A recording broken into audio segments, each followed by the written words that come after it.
दोस्तों, कुमार अजीत क्लासेज में फिर से रुआ लोगन के स्वागत बा।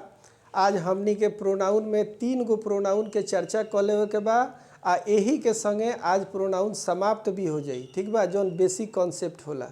ऐसे तो कोनो चीज़ के कहियो ही नहीं कहल जा सकत जे हई पूरा हो गईल, चूँकि जानला समझला के कोनो सीमा ना होला। ठीक बा, जितने कोनो चीज़ के रुआ विस्तार से पढ़े जाने ओकर अंत नहीं है, लेकिन जौन बेसिक कॉन्सेप्ट होला उ आज हमनी के पूरा करतनी सन। तो 3 गो प्रोनाउन में जौन पहिलका प्रोनाउन हमनी के आज जाने के बा उ ह इंट्रोगेटिव प्रोनाउन। ठीक बा, इंट्रोगेटिव प्रोनाउन के हिंदी में कहिले सन हमनी के प्रश्नवाचक सर्वनाम। एकर कामे ह प्रश्न पूछे के।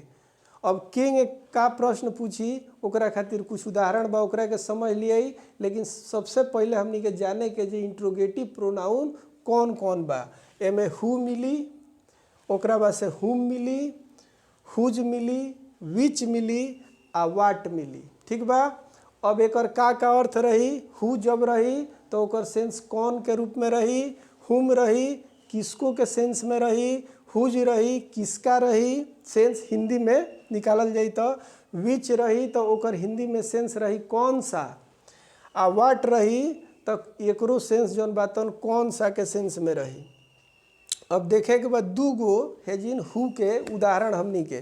पहला कहता who is dancing in the room, कौन है जो कमरे में डांस कर रहा है, नृत्य कर रहा है। तो यहाँ पे हम लोग देख रहे हैं कि हु जो है सिंगुलर रूप में भी व्यवहार हुआ है, पहला चीज़।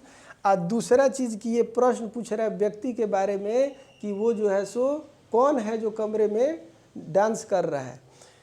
तो ये जो है सो व्यक्ति के लिए उपयोग हुआ, ये भी हम लोग समझे। आ यहाँ पे देख रहे हैं कि हु आर यानी ये प्लुरल रूप में भी प्रकट होता है। तो सिंगुलर प्लुरल दोनों रूप में हु के व्यवहार होता ही हमनी के दिख गई। आ दोनों में हमनी के देखत तनी सन कि व्यक्ति खातिर जौन बातन हु के प्रयोग होता है, एकर प्रयोग वस्तु खातिर कबो ना होई। ठीक बा, निर्जीव खातिर एकर प्रयोग ना होई।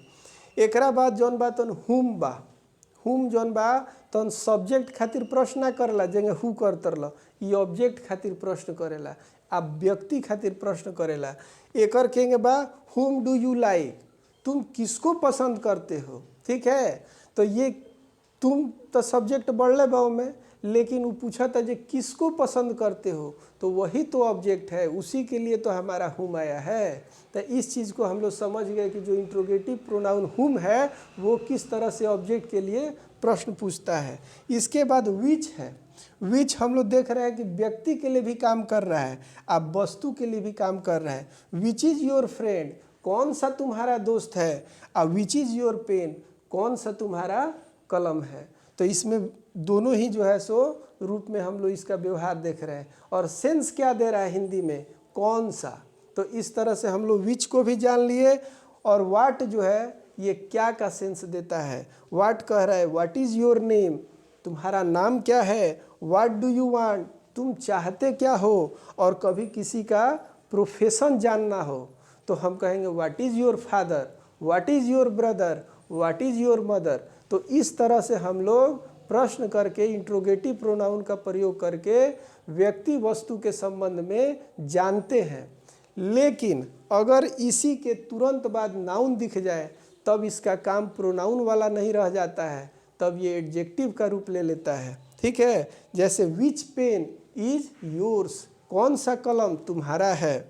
हुज बुक इज दिस, ये किसका है। तो इस तरह से हम लोग देखेंगे कि इंट्रोगेटिव के तुरंत बाद अगर नाउन दिख जाए तो वो इंट्रोगेटिव प्रोनाउन नहीं होके एडजेक्टिव मान लिया जाएगा।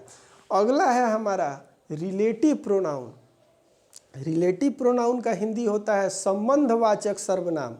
अब ये संबंध को बताने का काम करता है तो एकदम मिलता जुलता है इंट्रोगेटिव की तरह, लेकिन इसका जब अर्थ निकालेंगे तो वो अर्थ जो है सो इंट्रोगेटिव जैसा नहीं होगा, इसका अर्थ कुछ अलग होगा। जैसे एग्जाम्पल से हम लोग समझेंगे, the boy who is walking is my brother, जो लड़का टहल रहा है वो मेरा भाई है। अब ये जो सेंस आया है ये कौन से मिलता जुलता नहीं है जो हम इंट्रोगेटिव में देखे थे, इसलिए यहाँ इसका अर्थ जो है संबंध जोड़ने वाला है। दूसरों के साथ जिस संज्ञा शब्द के साथ ये खड़ा है उसका संबंध जोड़ रहा है। ठीक उसी तरह से देखिए यहाँ सिंगुलर और प्लूरल दोनों रूप में हु का व्यवहार हो रहा है, इसको भी हम लोग समझ गए। और ये भी जो है सो व्यक्ति विशेष के लिए प्रयोग होता है। ठीक है, आगे हम लोग देख रहे हैं हुम भी आया है, और हुम जो है सो ये जो है सो सब्जेक्ट के लिए नहीं, ये ऑब्जेक्ट के लिए आएगा, और ये भी व्यक्ति के लिए जो है सो प्रश्न पूछेगा, उसकी जानकारी लेगा। दिस इज़ द मैन हुम आई लाइक, ये वही आदमी है जिसे मैं पसंद करता हूँ। तो इस तरह से हम लोग देखें कि ये जो है अलग तरह का अर्थ देके ये संबंध जोड़ने का काम कर रहा है।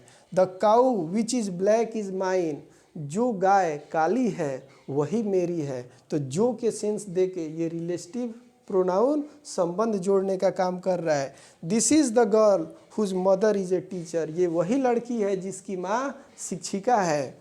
This is the cat whose name is Pussy, ये वही बिल्ली है जिसकी नाम पूसी है। तो इस तरह से हम लोग देख रहे हैं the pen whose colour is black, ये पेन जिसका रंग काला है। तो इस तरह से जो, जिसका, इस तरह का संबंध अर्थबोध कराने वाला जो हमारा शब्द है वो रिलेटिव प्रोनाउन है। और इसके बाद हम लोग का जो रेसिप्रोकल प्रोनाउन है ये अंतर संबंधों को दर्शाता है। किस तरह से? इसमें दो आपको मिलेंगे, एक मिलेगा ईच अदर, दूसरा मिलेगा वन अनदर। ईच अदर जो है सो दो के लिए आएगा, ठीक है, ये व्यक्ति वस्तु दोनों के लिए काम करेगा। और वन अनदर ये भी व्यक्ति वस्तु दोनों के लिए काम करेगा, लेकिन ये जब भी आएगा तो दो से अधिक के लिए आएगा। Rajni and Hari love each other, Rajni और हरी क्या कर रहे हैं? एक दूसरे से प्यार कर रहे हैं, ठीक है, करते हैं। तो यहाँ पे क्या हो रहा है? दो की बात हो रही है। तो जब भी दो की बात करेंगे तो वहाँ पे हम लोग ईच अदर का उपयोग करेंगे। दे हेल्प वन अनदर, वो एक दूसरे की सहायता करते हैं। जब दो से अधिक की बात होगी तो वहाँ पे हम लोग वन अनदर का उपयोग करेंगे। इसी के साथ आप सबको मेरा जो है सो नमस्कार है, और हम चाहेंगे कि आप लोग जो है सो इसी तरह अपना प्रेम स्नेह इस छोटे भाई को देते रहें। और इसी के साथ जय हिंद, जय भारत।